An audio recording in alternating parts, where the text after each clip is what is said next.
Hi, this is Dan Heisman, Philly tutor for Chess FM, and this is the Improve Your Chess video series for ICC members. In today's game, we're going to go over a 45-10 game that was played between a couple of 1700s. All right, let's get right to the game. White plays d4, black plays knight f6, white plays c4, black plays c5 Benoni. White plays the most common move, d5. The other move that you can play there is knight f3.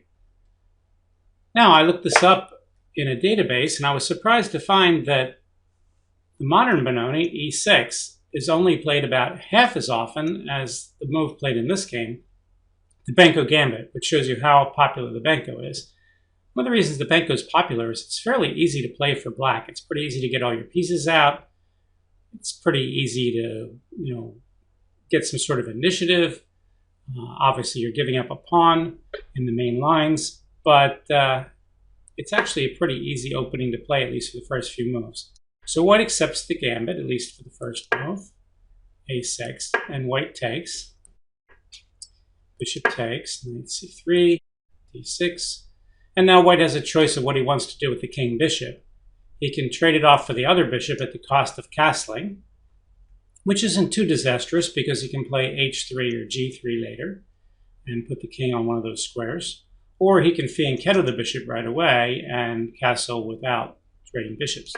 White plays e4, allowing the bishop trade. By the way, the computer thinks this is perfectly good for white. Computers like that extra pawn. King takes, g6. And now there's lines where you play knight f3 and h3 and king g1 and king h2. The advantage of that is you don't weaken any of the squares on the king side. Instead, white plays a little bit unusual here with knight on 1 to e2. Not a bad move, but unusual. We're starting to get a little bit out of book. And now white decides to put the king on g2 instead of h2. This does weaken f3 and h3, but black doesn't have a light squared bishop. So theoretically, it shouldn't be that bad. And black plays knight b7. And white plays the unusual move, queen to d3. The computer there suggests that white should play something like either f3 to bolster the center, or play rook to b1 to overprotect the b pawn so he can develop the bishop. After queen d3, black simply puts his knight in the middle and hits the queen. Now that knight will be able to be hit again itself, but still there's no reason for white to have put the queen there. So white plays back queen d2. That temporarily blocks the bishop, but he has plans on either moving the queen again or maybe playing b3 and developing the bishop that way, although you have to be careful when you play b3 and fianchetto lines to not get in trouble on the long diagonal. Okay, so black plays rook a6, a little bit of a strange move. Usually black plays something like queen a5 and rook fb8, or maybe queen b6 and rook fb8.